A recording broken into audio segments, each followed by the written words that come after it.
नमस्कार दोस्तों, आज एक ऐसी खबर लेकर के सामने हाजिर हुआ हूं जिसे सुनकर के आप सोचने पर मजबूर हो जाएंगे कि जिस उत्तर प्रदेश को उत्तम प्रदेश बताया जा रहा है, जिस गोरखपुर को स्पेन जैसा शहर बताया जा रहा है, उस गोरखपुर की असली सच्चाई आखिर है क्या।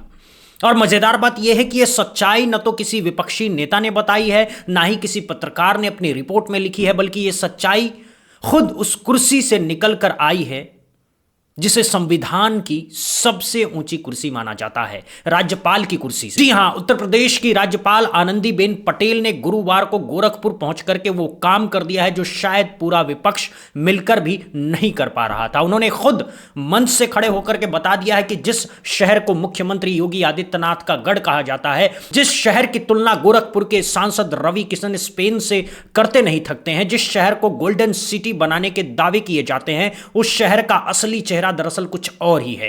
और वो चेहरा इतना बदसूरत निकला कि सुनने वाले भी सन्न रह गए।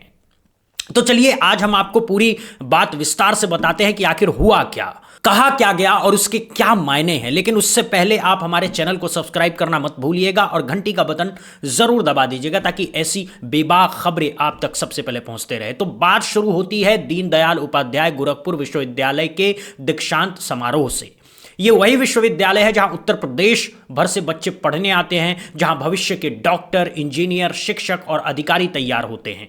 दीक्षांत समारोह का मतलब होता है कि विश्वविद्यालय के मेधावी छात्रों को गोल्ड मेडल दिया जाए, उन्हें सम्मानित किया जाए और भविष्य के लिए शुभकामनाएं दी जाए। लेकिन इस बार जो हुआ ये किसी ने सोचा भी नहीं होगा। राज्यपाल आनंदीबेन पटेल जब मंच पर पहुंची तो उन्होंने मेडल तो बांटे, बच्चों को शुभकामनाएं भी दी, लेकिन उसके बाद उन्होंने जो बोलना शुरू किया वो पूरी सरकार के लिए एक झटका बन गया। तो शायद बुरा भी लगेगा,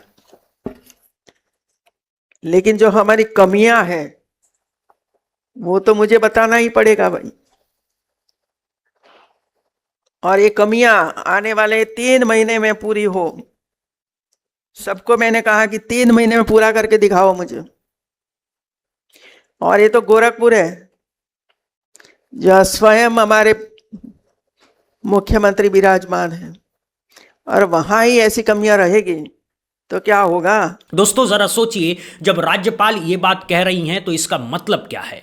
इसका मतलब ये है कि जो शहर पूरे प्रदेश के लिए मॉडल होना चाहिए था, जो शहर विकास का पैमाना बनना चाहिए था, वहीं का हाल इतना खराब है कि राज्यपाल को खुद आकर के उंगली उठानी पड़ रही है। और ये बात यहीं नहीं रुकी, इसके बाद तो जैसे उन्होंने पिटारा ही खोल दिया। एक एक करके उन्होंने ऐसी बातें गिनानी शुरू की जो सुनकर के आप भी हैरान रह जाएंगे। सबसे पहले उन्होंने हॉस्टलों का जिक्र किया। उन्होंने बताया कि विश्वविद्यालय में कुल 9 छात्रावास हैं, इनमें से 3 हॉस्टल लड़कियों के लिए है और 6 हॉस्टल लड़कों के लिए है। लेकिन इनमें से एक गर्ल्स हॉस्टल मरम्मत के नाम पर बंद पड़ा है और 2 बॉयज हॉस्टल भी मरम्मत के दायरे में है, यानी बच्चों के रहने की व्यवस्था ही पूरी तरह से चरमराई हुई है।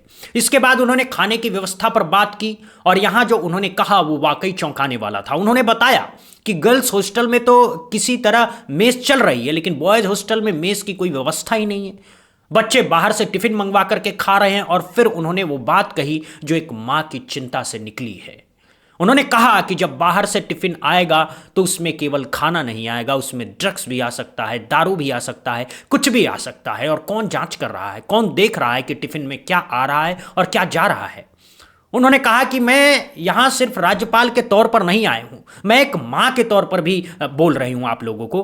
और एक मां को यह चिंता होना स्वाभाविक है कि उसके बच्चों को शुद्ध खाना मिल रहा है या नहीं। उन्होंने खुद किचन का निरीक्षण किया और साफ शब्दों में कहा कि टिफिन बंद करो, मेस चालू करो, बच्चों को शुद्ध खाना मिलना चाहिए।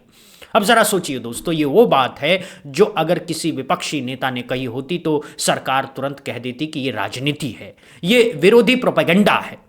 लेकिन ये बात खुद राज्यपाल कह रही हैं, उनकी नियुक्ति खुद केंद्र सरकार करती है, वो सत्ताधारी पक्ष की ही मानी जाती हैं, फिर भी उन्हें यह सब कहना पड़ा। इसका मतलब हालात कितने बिगड़े हुए होंगे इसका अंदाजा आप खुद लगा सकते हैं। और ये तो अभी शुरुआत थी। इसके बाद उन्होंने अलकनंदा हॉस्टल का जिक्र किया, बताया कि वहाँ इंटरनेट तक नहीं चल रहा है, पंखे तक नहीं लगे हुए हैं। और तो और जब ये पता चला कि राज्यपाल आ रही हैं तब आनन फानन में पंखे लगाए गए, यानी बच्चे इतने दिनों से बिना पंखे के रह रहे थे और किसी को कोई फर्क नहीं पड़ रहा था।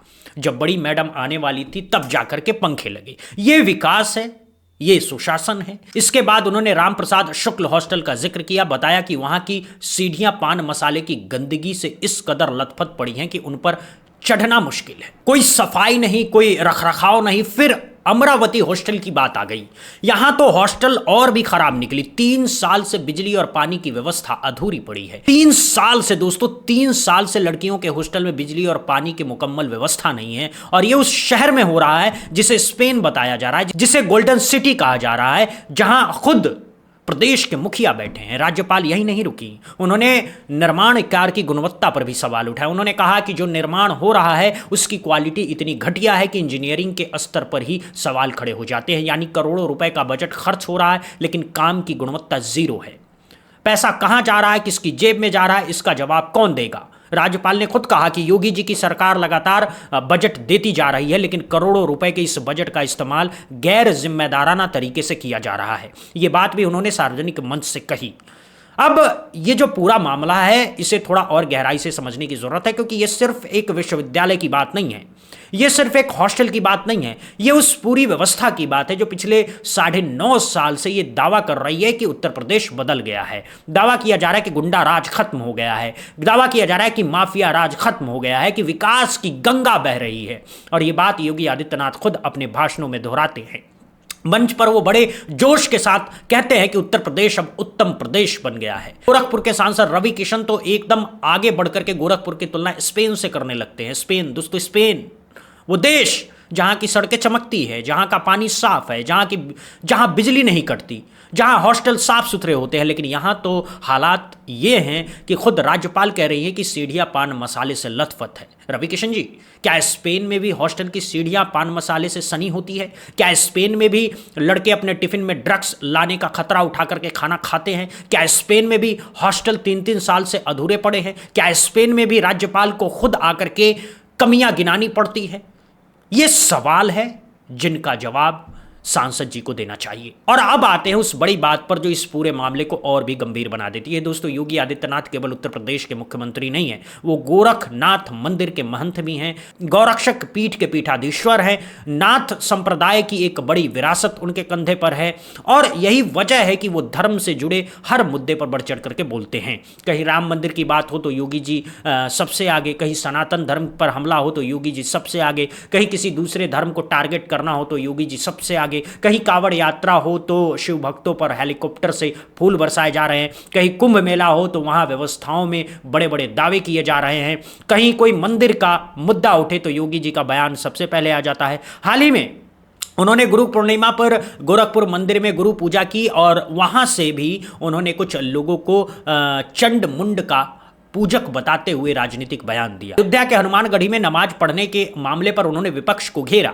राम मंदिर पर उन्होंने विरोधियों को कोसा। यानी धर्म के मैदान में योगी जी हर जगह मौजूद हैं, हर जगह उनका बयान है, हर जगह उनकी सक्रियता है। लेकिन दोस्तों, सवाल यह है कि जब अपने ही घर को सुधारने की बात आती है, जब अपने ही शहर के विश्वविद्यालय की चिंता करने की बात आती है, जब उस विश्वविद्यालय के हॉस्टल में 3 साल से बिजली पानी नहीं है, जब बच्चों के टिफिन में ड्रग्स आने का खतरा है, जब सीढ़ियां गंदगी से पटी पड़ी हैं, तब ये सारी सक्रियता कहां चली जाती है?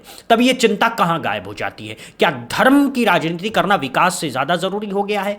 क्या दूसरे धर्म का बयान देना अपने विश्वविद्यालय की मरम्मत से ज्यादा जरूरी हो गया है? क्या मंदिर मस्जिद पर बयानबाजी करना अपने ही शहर के बच्चों के भविष्य से ज्यादा जरूरी हो गया है? ये वो सवाल है जो आज हर उस अभिभावक के मन में उठ रहा है जिसका बच्चा गोरखपुर विश्वविद्यालय में पढ़ रहा है। ये वो सवाल है जो हर उस मां के मन में उठ रहा है जिसकी बेटी अमरावती गर्ल्स हॉस्टल में 3 साल से बिना बिजली पानी के रह रही है। और ये वो सवाल है जो अब पूरे उत्तर प्रदेश की जनता के मन में उठ रहा है। दोस्तों, विकास का मतलब सिर्फ बड़े बड़े प्रोजेक्ट्स का उद्घाटन नहीं होता, विकास का मतलब सिर्फ भाषणों में स्पेन से तुलना नहीं होता, विकास का मतलब सिर्फ मंच पर खड़े होकर के उत्तम प्रदेश के दावे करना नहीं होता। विकास का असली मतलब होता है कि छात्र साफ हॉस्टल में सोएं, शुद्ध खाना खाएं, बिजली पानी की व्यवस्था हो, इंटरनेट चले, पंखे लगे हों, सीढ़ियां साफ हो, टॉयलेट साफ हो। अगर ये बुनियादी चीजें ही नहीं हैं तो बाकी सारे दावे सिर्फ भाषण बनकर रह जाते हैं। और यही बात राज्यपाल ने अपने अंदाज में कह दी है।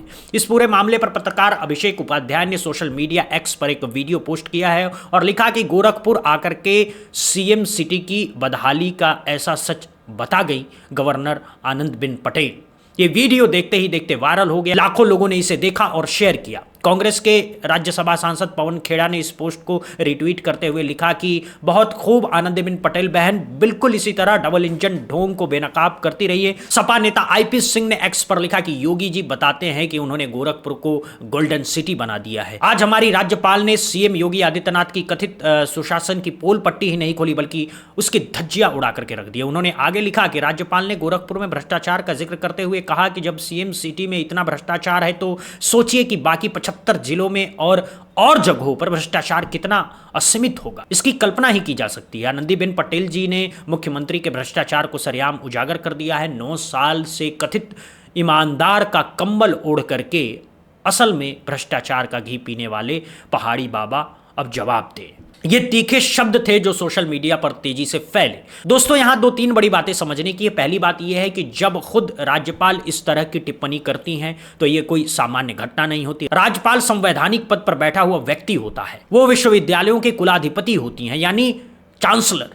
उनका दायित्व है कि विश्वविद्यालयों की व्यवस्था देखें। लेकिन जब वो सार्वजनिक मंच से कहती हैं कि हालात इतने खराब है तो इसका एक बहुत बड़ा मतलब है। दूसरी बात, ये टिप्पणी उस शहर के बारे में है जो खुद मुख्यमंत्री का गढ़ है। ये वो शहर है जहां से योगी आदित्यनाथ 5 बार सांसद रह चुके हैं। ये वो शहर है जिसकी बागडोर उनके पास दशकों से रही है। और तीसरी बात यह है कि राज्यपाल ने केवल एक विश्वविद्यालय का जिक्र नहीं किया, उन्होंने ये भी कहा कि जो कमियां उन्हें दूसरे विश्वविद्यालयों में मिली है वो भी 3 महीने में दूर होनी चाहिए। यानी ये समस्या पूरे प्रदेश के विश्वविद्यालयों की है। अब आते हैं उस एंगल पर जिसकी चर्चा सोशल मीडिया पर जोर शोर से हो रही है। एक बड़ा वर्ग मान रहा है कि ये जो बयान आया है ये अनायास नहीं आया है, इसके पीछे एक बड़ी राजनीतिक स्क्रिप्ट काम कर रही है। कहा जा रहा है कि 2027 के उत्तर प्रदेश विधानसभा चुनाव से पहले भाजपा के भीतर योगी आदित्यनाथ को लेकर के मंथन चल रहा है। कुछ लोग ये मान रहे हैं कि पार्टी उन्हें अगले चुनाव में मुख्यमंत्री का चेहरा नहीं बनाना चाहती और इसीलिए धीरे धीरे उनके गढ़ को घेरा जा रहा है, उनके गढ़ की कमियां सामने लाई जा रही है। जब खुद राज्यपाल गोरखपुर जाकर के योगी जी के शहर की कमियां गिनाती हैं तो यह संकेत माना जा रहा है कि ऊपर से कहीं ना कहीं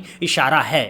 यह भी कहा जा रहा है कि पिछले कुछ महीनों में केंद्र और राज्य के बीच जो टकराव की खबरें आती रही है ये उसी की एक कड़ी है। हालांकि दूसरा वर्ग ये भी कह रहा है कि इसमें कोई राजनीति नहीं है, राज्यपाल ने वही कहा जो जमीन पर हकीकत है और अगर कोई कमी है तो उसे उजागर करना गलत नहीं है। लेकिन इससे परे भी एक बहुत बड़ा सवाल है। 9.5 साल दोस्तों, 9.5 साल हो चुके हैं योगी सरकार को। इतने लंबे समय में अगर सीएम सिटी की ये हाल है, अगर उनके गढ़ के विश्वविद्यालय में यह हाल है तो बाकी प्रदेश का क्या होगा? यह सवाल हर उस नागरिक के मन में है जो यह मानता है कि विकास सिर्फ भाषणों से नहीं जमीन पर दिखना चाहिए। एक और अहम बात है कि राज्यपाल ने कहा है कि उन्होंने खुफिया स्तर पर विश्वविद्यालय की आंतरिक व्यवस्था की रिपोर्ट तैयार करवाई थी, यानी उन्होंने बाकायदा जांच करवाई, तथ्य जुटाए और उसके बाद मंच से बोली। ये कोई हवा में की गई बात नहीं थी, ये पूरी तरह से रिसर्च के साथ की गई टिप्पणी थी, इसीलिए इसका असर भी उतना ही बड़ा है। इस पूरे मामले में एक और बात गौर करने वाली है, जब राज्यपाल ये सब कह रही थी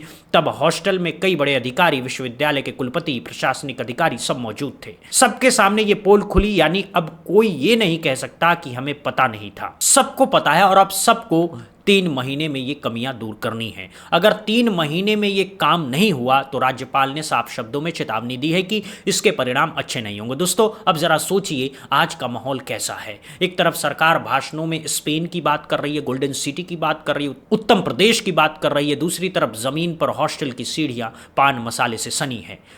3 साल से बिजली पानी नहीं है, टिफिन में ड्रग आने का खतरा है, पंखे तब लगते हैं जब राज्यपाल आने वाली होती है। ये कैसा विरोधाभास है, ये कैसा दोहरा चरित्र है। भाषणों में एक बात, जमीन पर बिल्कुल दूसरी बात। भाषणों में स्पेन, जमीन पर गंदगी। भाषणों में सुशासन, जमीन पर टिफिन में ड्रग का डर।